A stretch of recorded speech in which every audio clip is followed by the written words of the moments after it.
धाराशिवच्या कळंबमध्ये शीतपेय प्यायल्यामुळे 2 परिचारिकांना विषबाधा झाली आहे। दोघांवर रुग्णालयामध्ये उपचार सुरू आहेत। धाराशिवमध्ये शेगावच्या गजानन महाराजांच्या पालखीत हे शीतपेय वाटलं जाणार होतं। याआधी 2 परिचारकांना विषबाधा झाली। त्यानंतर एफडीएचं पथक घटनास्थळी दाखल झालं आणि एफडीएनं वारीत वाटले जाणारे शीतपेय जप्त केलंय। शीतपेय कुठून आलं, कोण वाटणार होतं याचा तपास सुरू आहे। संबंधित एजन्सीचा लातूरमधील साठाही विक्री न करण्याचे आदेश देण्यात आलेले आहेत।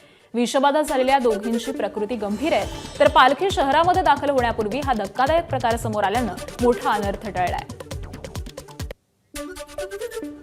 जो डिस्ट्रीब्युटर आहे कॉपरचा आतार म्हणून गोल्डन त्याचं नावाचं एक दुकान आहे, त्यातून त्यांनी आणलं होतं। तर त्या ठिकाणी 11 बॉक्स त्याच्याकडे होते ते स्टॉकमध्ये। आम्ही त्याला वितरित करू नका म्हणून त्याला तिथंच थांबून ठेवलं। त्याच्यानंतर एफडीच्या अधिकाऱ्यांनी ते पण ताब्यात घेतलेलं आहे आणि ज्यांनी ते गोल्डनवाल्यांनी जिथून आणलेला होता तर त्याला आम्ही सांगितलं, त्या लातूरवाल्याचं एक एजन्सी आहे गोविंद कृष्णा म्हणून त्याचं नाव आहे। त्या ठिकाणी त्याला लातूरवाल्याला आम्ही सांगितलं की कोणाला डिस्ट्रीब्यूट करू नका, आहे स्टॉक तिथं थांबून ठेवा आणि ज्या ठिकाणी तुम्ही डिस्ट्रीब्यूट केलेलं आहे प्रत्येक तालुक्यामध्ये त्यांना पण तुम्ही थांबून ठेवा म्हणून आम्ही हे सगळं थांबवलं।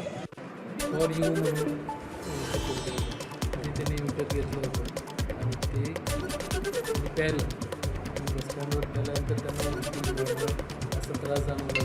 परत जिल्हा रुग्णालयात दाखल झाले। त्यावेळेस इथले जे वैद्यकीय अधीक्षक आहेत आणि सगळे मेडिकल ऑफिसर्स, सगळा स्टाफ हजर होता, त्यांनी त्याला ट्रीटमेंट केली। परंतु फार थोड्या वेळामध्ये पेशंट सिरियस झाला। दोन्ही पेशंट सिरियस झाले, एक पेशंट जास्त क्रिटिकल होता।